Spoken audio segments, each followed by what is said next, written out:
Assalamualaikum warahmatullahi wabarakatuh dan salam sejahtera. Anda bersama saya Dietitian Ramadan dalam rancangan Makan Betul. Untuk episod kali ini, saya akan kongsikan dengan anda tips-tips yang boleh anda lakukan untuk mengurangkan pengambilan garam ataupun sodium dalam makanan anda. Nak tahu? Jom. Pertama, jangan tambah apa-apa perisa makanan dalam makanan kita. Sebagai contoh, kalau kita nak makan jambu batu, elakkan daripada meletakkan perasa asam. Anda juga boleh elakkan daripada meletakkan sos ataupun kicap di atas meja makan anda. Kadang-kadang, kalau dah nampak sos ataupun kicap di depan mata, kita lebih terdorong dan mudah untuk menambah sos ataupun kicap tersebut dalam makanan kita. Tips yang kedua ialah, kalau kita nak makan sup ataupun makanan yang berkuah, elakkan daripada mengambil kuah yang banyak ataupun banjir. Sebab dalam kuah tersebut terdapat banyak kandungan garam. Jadi, kita boleh kurangkan kuah ataupun lebih bagus jika kita dapat elakkan terus daripada mengambil kuah tersebut. Cukup sekadar kita ada rasa dalam makanan kita. Sama juga untuk sup sayur dan juga yang lain-lain. Tipsnya, anda mungkin boleh menggunakan chopstick untuk mengurangkan pengambilan kuah ketika anda makan makanan yang bersup. Ataupun anda juga boleh menggunakan garpu berbanding sudu. Tips yang ketiga ialah, kalau kita makan makanan seperti sup sayur, mi sup, bakso ataupun mi kari, kebiasaannya makanan-makanan tersebut akan dihidangkan bersama fishball ataupun fish cake. Oleh itu, anda perlu untuk elakkan daripada mengambil makanan-makanan terproses ini. Tahukah anda, 2 biji berbola ikan ataupun fishball ini yang bersaiz lebih kurang 3 cm mengandungi 378 mg sodium.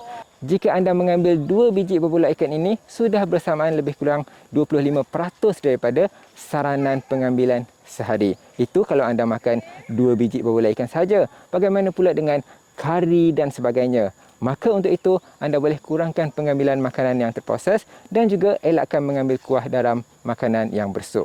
Keempat, kalau anda ingin makan masakan Itali, contohnya lasagna, carbonara ataupun aglio olio, pilih yang kurang penggunaan sos dan juga bahan makanan terproses. Jadi, kita boleh pilih aglio olio berbanding dengan carbonara ataupun spaghetti bolognese. Aglio olio ini lebih sihat kerana ianya menggunakan minyak zaitun ataupun olive oil yang mana kaya dengan lemak yang baik, iaitu lemak tidak tepung. Kelima, kalau kita nak makan pizza, nugget, ayam goreng, burger, kentang goreng ataupun keropok lekor, kita kena hadkan kuantitinya. Sebagai contoh, mungkin anda boleh potong burger tersebut kepada 4 bahagian dan hanya makan 1/4 daripada bahagian tersebut untuk mengurangkan pengambilan garam dalam makanan anda. Kemudian, elakkanlah daripada menambah sos ataupun garam ataupun cicah dengan sos ketika anda mengambil makanan-makanan tersebut. Sebaliknya, anda boleh menggunakan serbuk black pepper bagi menggantikan sos ataupun bahan-bahan perisa yang lain. Ingat ya, makanan-makanan ini sebenarnya perlu untuk anda elakkan. Jadi, anda makan bukan untuk kenyang, sekadar untuk melepaskan keinginan anda untuk rasa makanan-makanan tersebut.